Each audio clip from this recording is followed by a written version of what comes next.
What's up, everybody? Good morning. Happy Victory Monday. Maybe not the most enthusiastic of Victory Mondays because it was kind of a forgettable game, I guess you could say, against a very forgettable opponent, but it is still Victory Monday. Still preferring the win to a loss any day. And we got plenty of stuff to talk about today, regardless. But I want to lead the day off by talking about one aspect of the Seahawks season so far that is truly remarkable.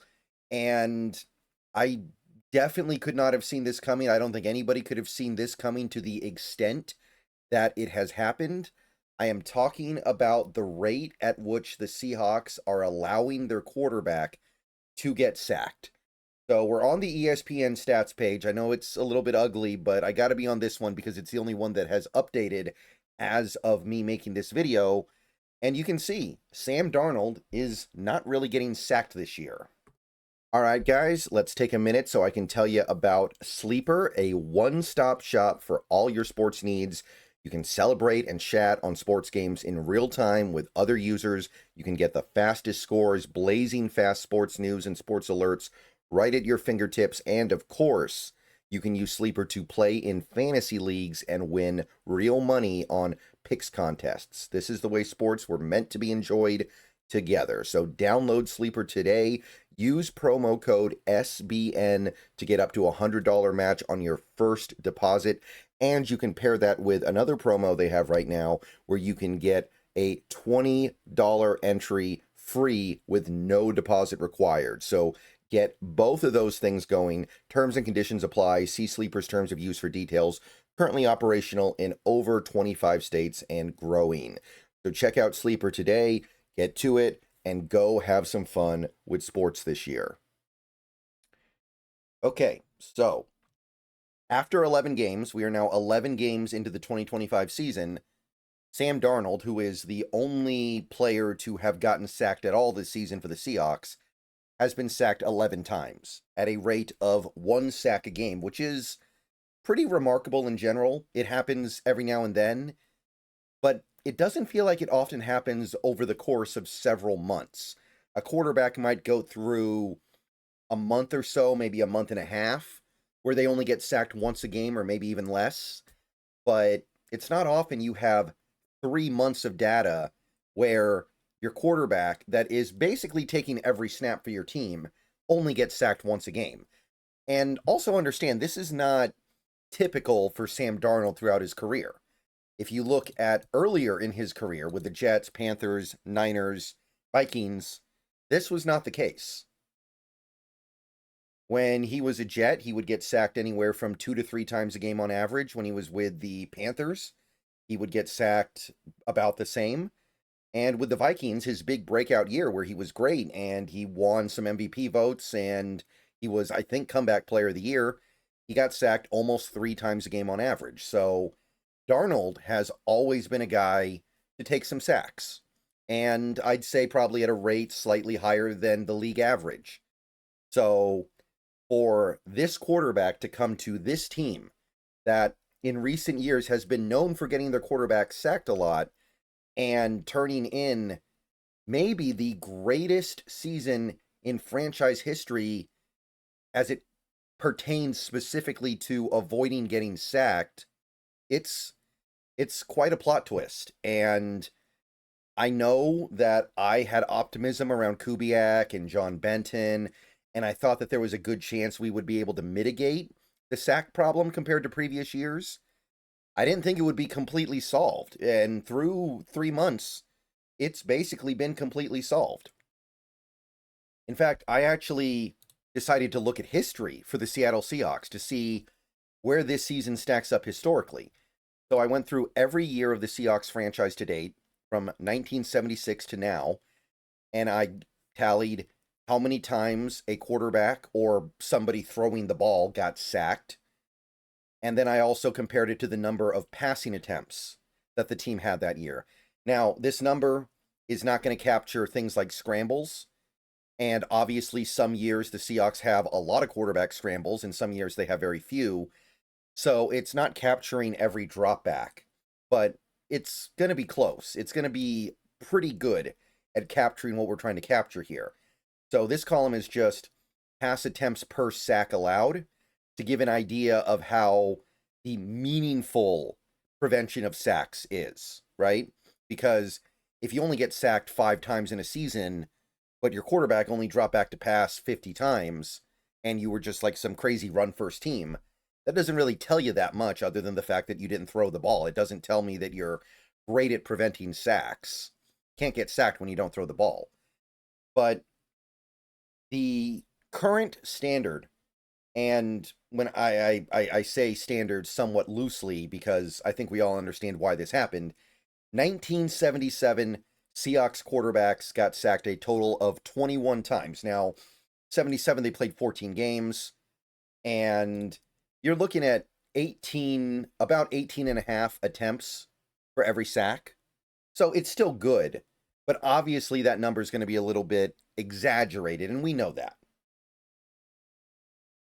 Now you go to 1979, this is actually the best rate of sack prevention the Seahawks have ever had. In 1979, they attempted almost 23 passes for every sack that happened. So the total number of sacks was slightly higher, but the attempts were way higher.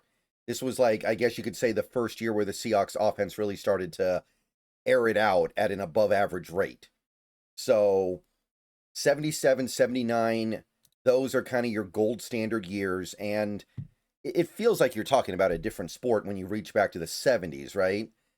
So you get to the 80s and you start getting to some years where you're averaging more than 1 sack for every 10 attempts and 1 per every 11 or 12 attempts. It gets a little bit hairy here. You're throwing the ball a little bit more, but it's not exactly a great trend, right? You've got some years where you're pushing up close to 50 sacks allowed. In 1985, you actually did get sacked 50 times, 53. And you keep on going. You're getting to the 90s now, right? In 90s, there were some rough years here. 92 is, of course, the nut low. Will never be worse. 67 sacks on not even 480 attempts. That's 1 sack every 7 pass attempts, approximately. So that is by far the worst we've ever been. And then you go through the rest of the 90s, still pretty bad, although there are some years where it's a little bit more manageable. 97 wasn't so bad. Had to throw the ball a lot to get there, though. You get to the Holmgren era, still not great, but as you go through, it starts to get a little bit better, starting in about 2002. That's the year you're really starting to build up that offensive line. 2002, 33 sacks. 2004, 34. Now we're cooking a little bit. 2005, this is, of course, the year the team went to the Super Bowl. Really good, 17 and a half, but still not quite up to the gold standard, right? Still not quite up to the standard of the best sack attempt to sack ratio. And then you get kind of to the other side of that great offensive line we had with Walter Jones and Steve Hutchinson, and it's still not terrible, but it does definitely start to weaken. You saw it in 2006. And you move to the Jim Mora year, you get to Pete Carroll, and things start to get pretty brutal. 2012 is the only year where under Russell Wilson you had a manageable number of sacks is what I should say there. There have been a couple years where the rate was actually a little bit better, but in terms of total sack count, 2012, his rookie year, was the only year where things were actually relatively manageable. Now, that doesn't mean it was never better. There are a couple years here. But you're getting sacked at a pretty high rate through some of these seasons. 2018, you got sacked at a rate comparable to the 1992 season. Now, keep in mind Russell Wilson scrambled a lot, so some of the dropbacks are not being captured here. Certainly he scrambled more than Matt Hasselbeck. Certainly he scrambled more than Dave Craig. So it's a little misleading, but I think we all know that Russell Wilson gets sacked a lot, and he, other than that rookie year, really, has always been a guy who will get sacked a lot. So these numbers not great. Then you get to some of the post Russell Wilson years. It's still not great other than 2023. 2023 was great. Geno, this was, I think, 100% Geno. Well, no.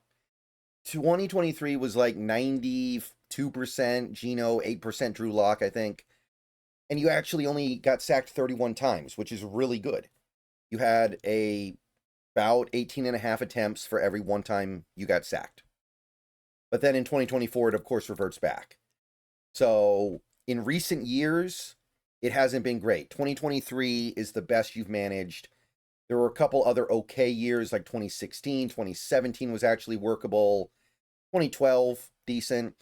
But then in order to find another good year, you're going way back to like, again, even the Jim Moore year or the first year of Pete Carroll. And then you're going back to the Holmgren eras when the team was actually quite good under Holmgren. And then you come to this year. 17 sacks. That would be the all-time low for this team by a good margin. And remember, we're playing 17 games. When we set the marks in the 70s, we played 14. And then, 27.12 pass attempts per sack. So, yeah, we're not passing the ball as much as we typically do. We're on pace to have about 461 attempts. I'm sorry, I'm getting my numbers mixed up here. Losing my mind. Which is lower than we've been recently, and it's lower than most seasons in franchise history. But even with that, even if you take that into account, Darnold doesn't get sacked. We've never seen anything like this. And by the way, I know that this is where some people would say, we wish Sam Darnold got sacked a little more, because if he took a couple sacks against the Rams last week, we probably would have won that game because sacks are better than interceptions. I understand that. Sometimes a sack is preferable, but it does not change the fact that this is something that you don't want in your offense. You don't want your quarterback to get sacked. And right now, the quarterback is not getting sacked. All right, see you guys later. Go Hawks. More videos soon.